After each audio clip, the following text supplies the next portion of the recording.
Masa ni antara lawan Farah Ann lah kan? Masa Tokyo 2020. Adakah Farah pun plan nak bergimnastik sampai umur 46, Farah? Tak. Osana Susi Fitina, dia satu group dengan saya. So if you're an individual yang qualify untuk Olympics, kamu akan masuk mixed group. So she was one mixed group with me.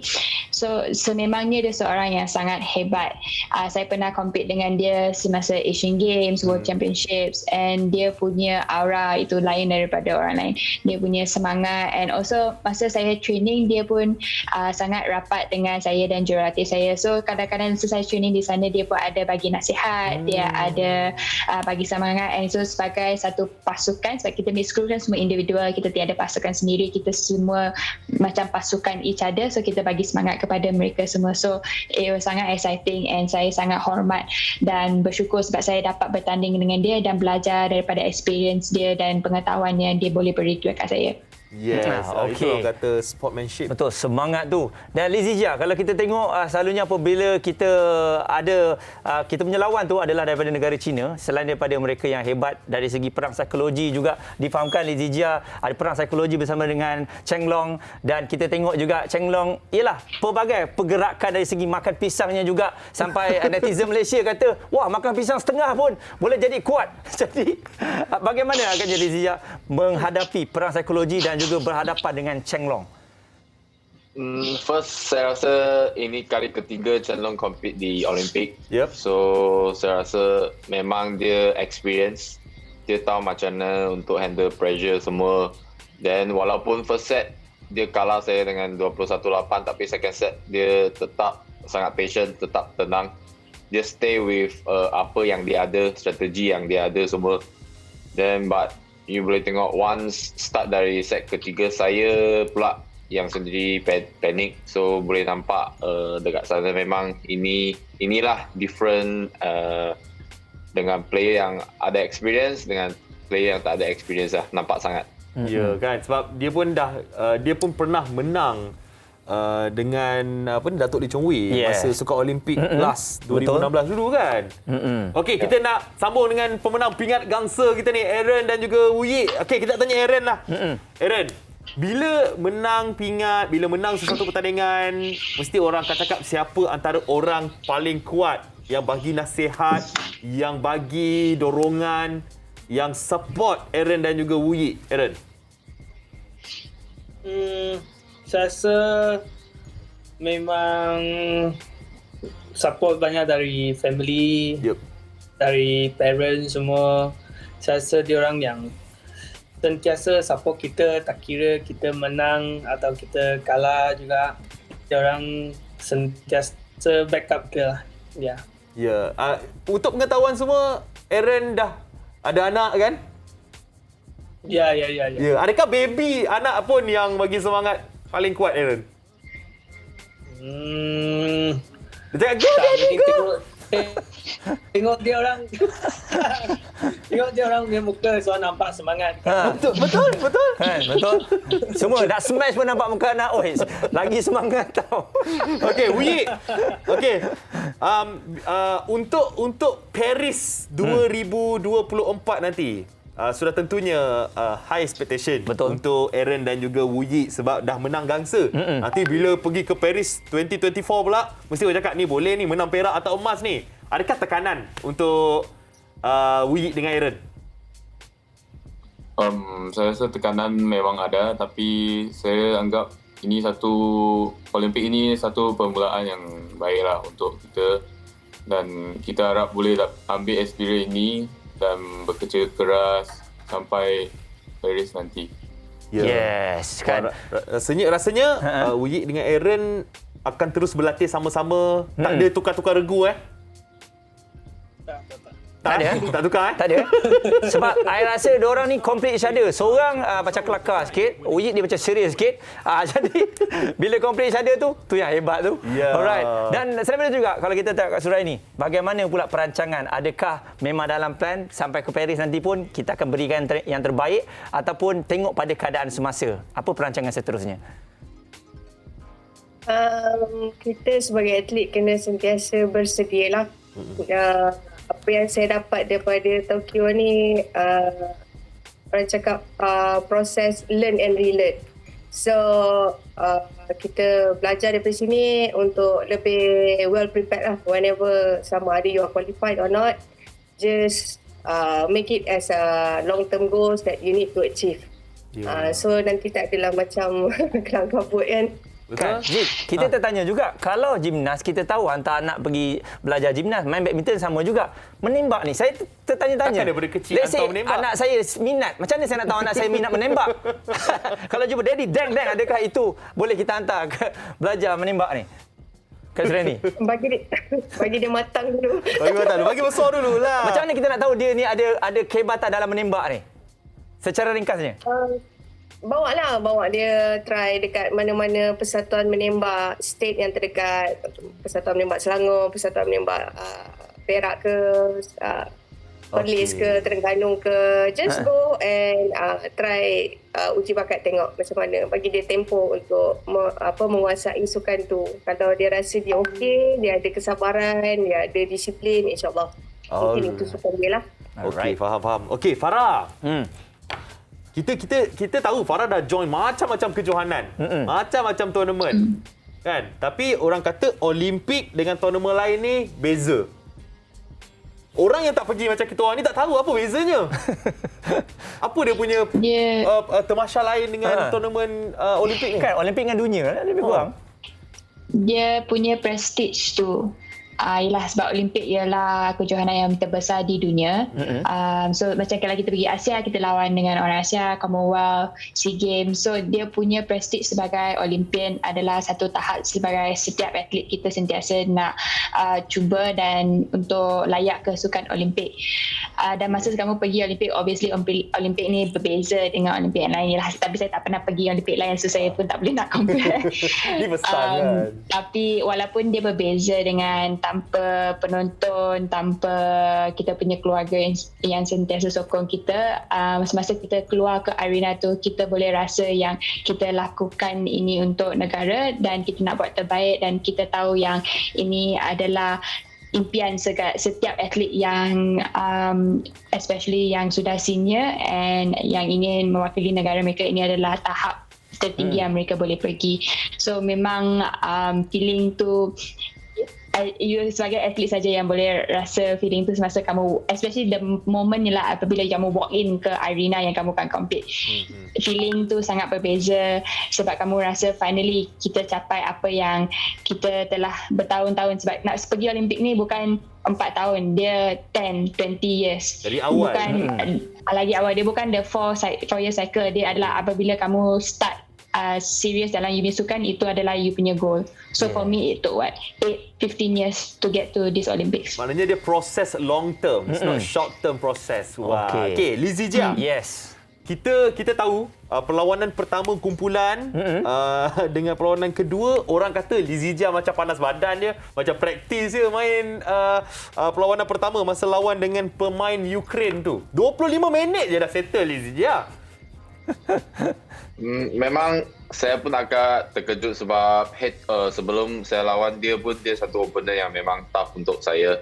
Dan mungkin saya rasa memang Olimpik ini memang totally different dengan tournament yang lain. Mungkin saya rasa dia pun sangat pressure.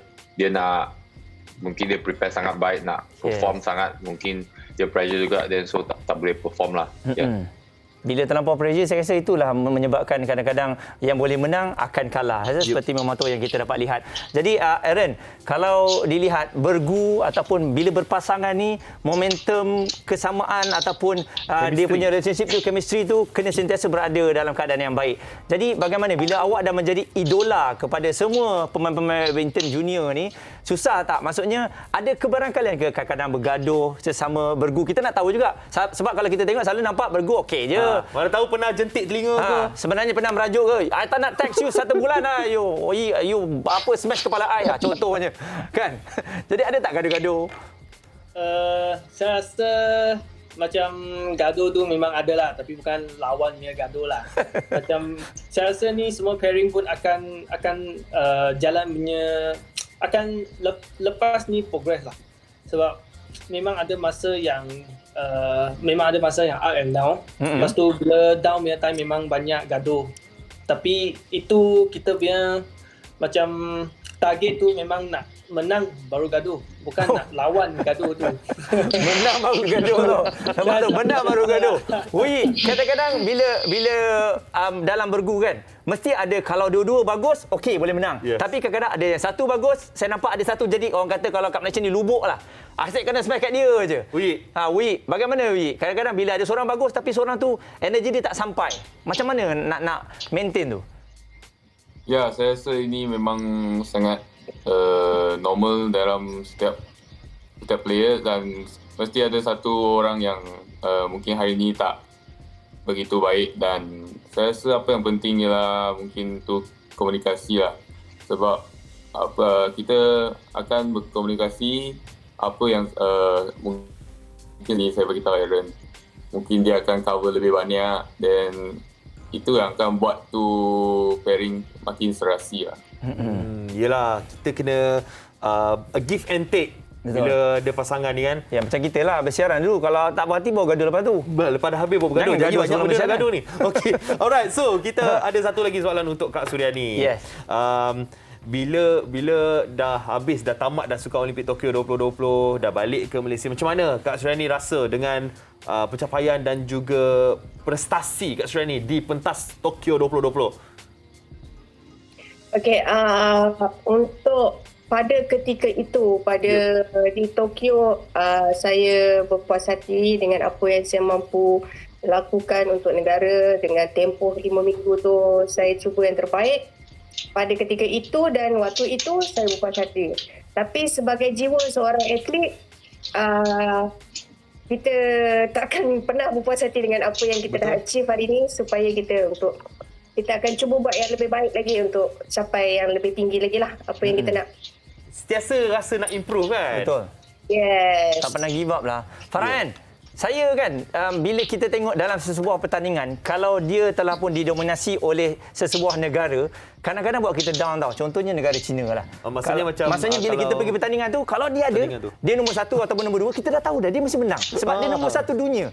Jadi bagaimana Farhan, bila pergi sana, aku ada peluang ni, boleh kot. Jadi macam mana nak memotivasikan diri, ada nombor 1, ranking nombor 1, nombor 2, nombor 3 pun, kita tetap ada peluang. Farhan. Satu keunikan yang gimnastik ni, kita masa kita keluar kat sana, masa kita bertanding, kita tak ada lawan dengan orang lain. Macam kita bukan macam suka badminton where you go head to head with another team. Kita orang sebagai gimnas, kita kena fokus dengan kita punya performance, kita punya skill. And sememangnya macam sekarang, you used to be dominated by the US, but sekarang is more average, tetapi so kita ambil tu sebagai satu inspirasi untuk kita tengok yang okay, kalau dia boleh lakukan, saya pun boleh lakukan. And then kita kena fokus dengan kita punya performance sendiri, our own skill level and kita punya training program. Sebab kalau saya di luar sana, saya tak boleh lakukan apa-apa tentang opponent saya. Dia akan perform rutin dia, saya akan perform rutin saya. So saya kena fokus on my own skills, my own performance and thinking about saya punya prestasi sendiri. So masa kita luar sana, saya tak lihat competition saya lain, saya tak lihat atlet yang lain sebab saya tahu saya tak boleh control performance mereka. So saya keluar sana, saya just buat yang terbaik yang saya boleh lakukan and saya doa yang saya dapat performance yang bagus. Because in the end, yelah sebab kita can prepare 100% and kita kena keluar sana and cuba lakukan yang terbaik. Yes. Betul kan? Kita tak boleh kontrol orang, baik kita kontrol kita punya persembahan. Yes, memberikan inspirasi kepada kita jugalah. Semangatlah kita kan. Ya. Okey, Zijia.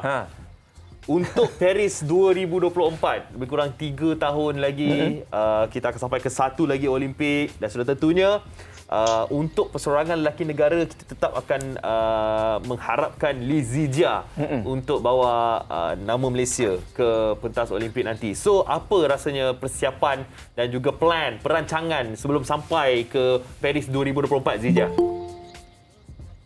Memang habis Olimpik ni memang saya dengan tim saya memang pun sudah bincang bahawa upcoming tournaments memang akan lebih banyak. So saya rasa before Paris Olympic ni memang banyak tournament lagi kita kena pergi dan so memang through berapa tournaments ini memang saya akan lebih belajar lebih banyak lah. Sebab through ini Olympics pun saya nampak memang masih ada gap lagi between saya dengan top player. So especially from segi experience, then saya rasa performance pun tak berapa stable. So memang nampak banyak lagi yang saya kena improve. And so memang saya harap in these 3 years memang saya akan jadi satu player yang lebih matang lah. Dan lebih oral, lebih compete player lah. Confirm Zijia boleh lah. Alright. Sekarang ni kita tengok Zijia dia dah popular kat media sosial dan dia mempunyai ramai followers dan ada orang dah jadikan dia sebagai idola. Dulu Datuk Lee Chong Wei, mana-mana pergi Datuk Lee Chong Wei. Sekarang Lee Zijia. Jadi kita pun ada seorang ni yang memang menjadikan dia sebagai idola, begitu juga dengan Aaron dan juga Wei. Pemain remaja, pemain Selangor Yes. Ya, kita ada Muhammad Razin. Assalamualaikum Muhammad Razin. Adik Razin kita. Adik Razin. Mana? Oh, dia audio je. Malu. Dengar tak suara kita orang? Razin. Oh, audio off. Dia ada muka tapi audio dia off pula. Okey. Unmute boleh tak, Razin? Tu dia. Oh, nervous. Oh. Razin. Okey, nak tanya apa dekat Zijia, Aaron dengan Wuyi? Silakan. Hai Abang Lizita. Hai. Nice to meet you. Sampai tahap ni. Memang saya rasa first you kena go through banyak lah. Dari saya start main badminton dari umur usia 6, then sampai hari ni saya sudah 23. So between these few years, memang all I can say is about hard work. You kena rajin, you kena memang pay for it lah. Memang you kena sacrifice banyak, especially you punya life. You kena prepare. If you nak jadi professional, you kena sacrifice you punya life. You memang takkan macam orang biasa. Mungkin on your age mungkin orang boleh pergi main-main ke apa, tapi you tak ada masa. You kena belajar, but at the same time you kena training. So itu yang you kena sacrifice. Itu memang saya, Aaron dengan Wei, memang dari kecil kita memang sudah macam ni. Tuition, pergi kelas, balik, training. Memang tak ada masa. One day full, memang sudah full itu masa. Memang. So, if you want to be a top player, be a champion, memang ini you kena prepare lah. Nampaknya berkorban Dia punya keyword berkorban. Yes. Razin. Dengar tu Razin. Razin ada apa-apa nak tanya dekat Abang Aaron, Abang Wuyi tak? Tanyalah. Dia ni juara Selangor ni. Banyak pertandingan kat Selangor semua dia dah pulun dah. Peringkat kampung, daerah semua dia. Nama dia je. Razin silakan. Tanya Abang Aaron. Menang gangsa tu. Hai Abang Aaron. Abang Wuyi. Hai Abang Wuyi. Kena bagi tahu baru dia bagi I. Okey, silakan soalannya. Dia excited tu. Ada apa-apa nak tanya? Hari tu dapat gangsa Olimpik. Betul? Macam mana abang abang makan? Macam mana abang boleh dapat? Razin, tanya macam mana abang-abang ni makan sebab kita risau. Pemakanan tu penting tau. Tanya pasal makan. Tanya pasal makan. Macam sebab Razin selalu dengan ceritanya makan macam-macam. Makan jajan tak boleh makan jajan. Tanya Razin. Macam mana makan? Makan apa yang sesuai? Aaron, Wuyi silakan. Makan KFC dia. Okey, Aaron lah. Dia tanya pasal makanan, Aaron. Penting tak seusia 13 tahun ni nak kena jaga pemakanan, Aaron? Aaron pula mute. Aaron, suara hilang. Mute. Unmute. Okey. Macam mana, Aaron? Memang bagi saya punya badan dekat badminton boleh cakap agak sikit gemuk lah. Sikit lah. Tapi tak banyak, ada sikit.